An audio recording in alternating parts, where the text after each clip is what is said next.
What I love about the job is to give clean water to my people so that they will drink the polluted water again.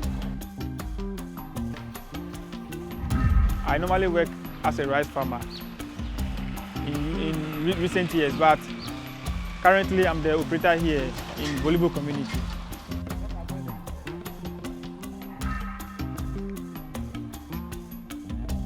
It's been a year since I started this job here as an operator. Normally, we go to the lake to fetch the water. You find it difficult to climb the hill before you bring a little volume of water into our homes.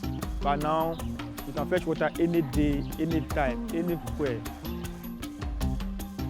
So I think safe water has really helped us a lot.